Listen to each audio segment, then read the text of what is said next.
বিসমিল্লাহির রহমানির রহিম।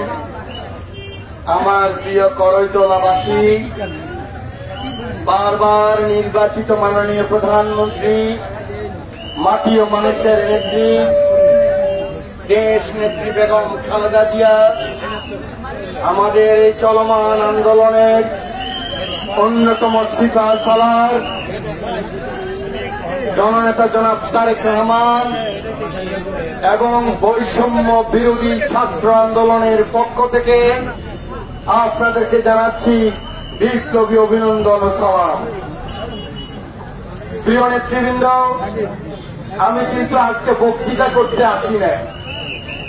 আমি আপনাদেরকে আজকে আমার নেত্রী দেশ নেত্রী বেগম খালেদা জিয়ার দুটি মেসেজ আপনাদেরকে পুছিয়ে দিতে চাই।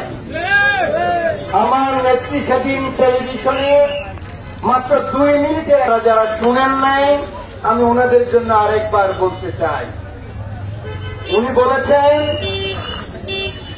হিংসা কোনদিন মানুষকে জয়লাভ করাতে পারে না। উনি বলেছেন, হিংসা শুধু প্রতিহিংসাই সৃষ্টি করে। আমার নেতা তারেক রহমান বলেছেন, বিজয় যারা লাভ করে আর যারা পরাজিত হয়, বিজয়ী এবং বিজিত যদি একসাথে থাকতে না পারে, সেই বিজয়ের কোনো মূল্য থাকে না। আমি এই কথাটুকু আপনাদেরকে আজকে বলতে এসেছি। যারা 17 বছর আমাদের অসংখ্য নেতাকর্মীকে খুন করেছে, আমাদের অসংখ্য আলেম ওলামাকে খুন করেছে, নির্যাতন করেছে। 6 মে ঢাকায় হেফাজতের রাস্তা সাধারণ আলেম ওলামাদের রক্তে লাল হয়ে গিয়েছিল। আমি সেই সমস্ত শহীদদের আত্মার মাগফিরাত জানাতে এসেছি। আমি এসেছি এই চলমান জুলাই আন্দোলনে, এই আন্দোলনে যে সমস্ত আমার সোনার টুকরা ছেলেরা বুকের বুতন খুলে দিয়ে বলেছিলেন, এই স্বৈরাচার আমাকে গুলি কর, আমাকে গুলি কর। একটা গুলি করলে যে লাশ পড়ে গেছে, আমার 3টা সোনার ছেলে বুক আমার আগে আসছে গুলি খাওয়ার জন্য। এই বিজয় শুধু আমাদের বিজয় নয়, এই বিজয় বিএনপির বিজয় নয়, শুধু এই বিজয় জামাত ইসলামের বিজয় নয়, এই বিজয় ঐক্যজোটের বিজয় নয়, এই বিজয় 17 কোটি বাংলাদেশের ছাত্র জনতার বিজয়। এই বিজয়কে আমরা উৎসর্গ করতে চাই আমাদের রংপুরের সেই শহীদ ভাই আবু সাইদের জন্য। এই বিজয়কে আমরা উৎসর্গ করতে চাই মুগ্ধর জন্য। মীর মুগ্ধ উত্তরাতে যে বলেছিল, এ ভাই পানি লাগবে, পানি। এ বিজয় উৎসর্গ করতে আসছি আমাদের ছাত্র দলের চট্টগ্রামের ওয়াসিলের জন্য। এই বিজয় আমরা উৎসর্গ করতে এসেছি। শুধু মুসলমান খ্রিস্টান এখানে আত্মহত্যা দেয় নাই, এখানে আমাদের হিন্দু বোন, হিন্দু ভাই রমা রায় বুকের রক্ত দিয়ে 6 বছরের শিশু যে খেলতেছিল, সেও বুকে গুলি নিয়ে এই বিজয় এনে দিয়েছে। বিজয় দ্বিতীয় মুক্তিযুদ্ধ 71 সালে 30 লক্ষ মানুষের রক্তের বিনিময়ে আমরা স্বাধীনতা পেয়েছিলাম, কিন্তু সেই স্বাধীনতা আমরা ঘরে ঘরে পৌঁছায় দিতে পারি নাই। এটার জন্য বক্তব্য দেওয়ার দরকার নাই। গত 17 বছরে আপনারা কি বলেন, এই মুরব্বীরা ছাত্রদল যুবদল বাদ যান, আপনারা কি ভোট দিতে পেরেছেন? আপনারা কি আপনাদের মনের ভাব প্রকাশ করতে পেরেছেন? আপনারা আপনাদের জনপ্রতিনিধি নির্বাচিত করতে পেরেছেন? তার মুক্তিযুদ্ধের চেতনা কি? মুক্তিযুদ্ধের চেতনাই হল বৈষম্যহীন বাংলাদেশ। হিন্দু, মুসলিম, বৌদ্ধ, খ্রিস্টান, গোত্র বর্ণ নির্বিশেষে এক বাংলাদেশ, এক গণতান্ত্রিক বাংলাদেশ। আমার নেত্রীকে আজকে 60 বছর জেলখানায়, এদেশের সামান্য গরিব দুঃখীও বিদেশে চিকিৎসা করে। দেশ নেত্রী বেগম খালেদা জিয়া, শহীদ প্রেসিডেন্টের স্ত্রী, স্বাধীনতার ঘোষকের স্ত্রী, 3 বারের প্রধানমন্ত্রী একটু ব্যাংকক সিঙ্গাপুর যায় চিকিৎসা করতে পারেন নাই, কিন্তু আমার নেত্রী মাথা নত করেন নাই। তিনি যদি এই স্বৈরাচারের কাছে, এই ফ্যাসিস্ট হাসিনার কাছে মাথা নত করতেন, তাহলে একদিনেই উনি চলে যেতে পারতেন। উনি যদি মাথা নত করতেন, 100-100 সিট নিয়ে আমরা বিরোধী দলে থাকতে পারতাম।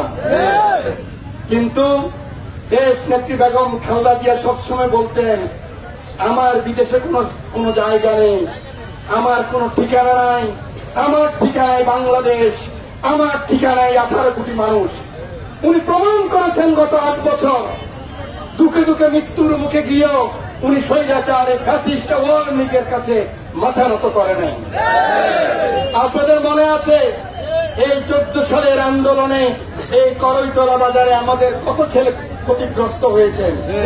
গোলাপগঞ্জ বাজারে আজকে বিএনপির যে কনভেনার এই যে আব্দুল কাদের, ওকে মৃত্যুর আর কিছুক্ষণ বাকি ছিল, বিডিআরের মেজরকে দিয়ে ওকে ওর বাড়ি থেকে আমি উদ্ধার করে ঢাকায় নিয়ে গিয়েছি। আমাদের সাবিত মিয়া রক্তাক্ত হয়ে গেছে, তারপর থেকে উনি আর সুস্থ হয় নাই ফাজিল ব্যাপারী হাটে।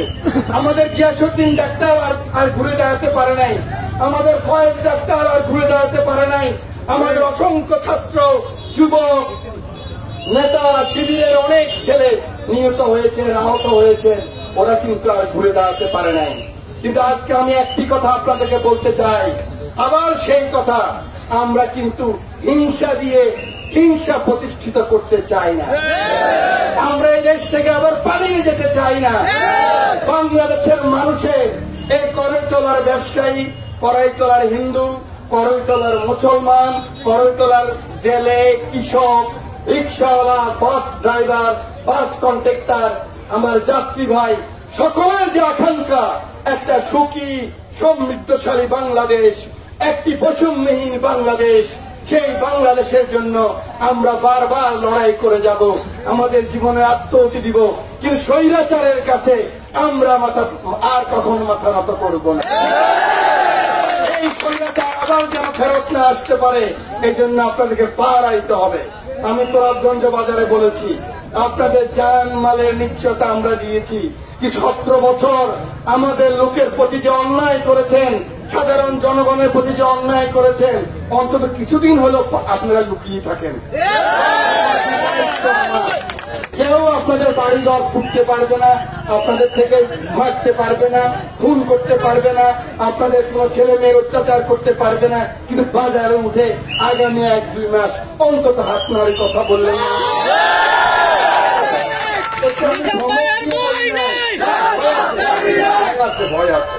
ভয় আছে বলেই তো আসছে। ভয় আছে, 3 আগে সিদ্ধান্ত নিচ্ছে, ওনার একজন নেতা কর্মীকেও বলে না।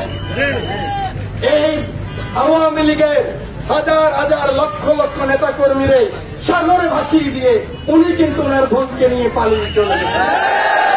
সেই কারণে আওয়ামী লীগের বন্ধুদেরকে বলতেছি, আরেকবার চিন্তা করেন, নতুন রাজনীতি হবে, সেই রাজনীতি হবে বৈষম্যহীন রাজনীতি, হিন্দু মুসলমান বৌদ্ধ খ্রিস্টানের রাজনীতি, মুক্তিযুদ্ধের চেতনার রাজনীতি, ওই ভুয়া মুক্তিযোদ্ধার রাজনীতি।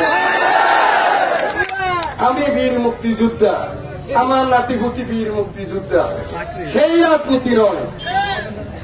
মুগ্ধ তো কোনদিন আর ফিরে আসবে না, আবু সাহেব তো ফিরে আসবে না, জুনাইদ তো ফিরে আসবে না। জুনাইদের রক্তের উপরে, আবু সাহেবের রক্তের উপরে, মুগ্ধের রক্তের সাথে বাংলাদেশের 70 কোটি লোক কোনদিন আর বেইমানি করবে না। অতএব আপনারাও বাংলাদেশের মানুষের কাছে আওয়ামী লীগ আপনারা কোনদিন স্থান পাবেন না। তওবা পড়েন, তওবার দরজা খোলা আছে। আস্তাগফিরুল্লাহ রাব্বি মিন কুল্লি যামবিন।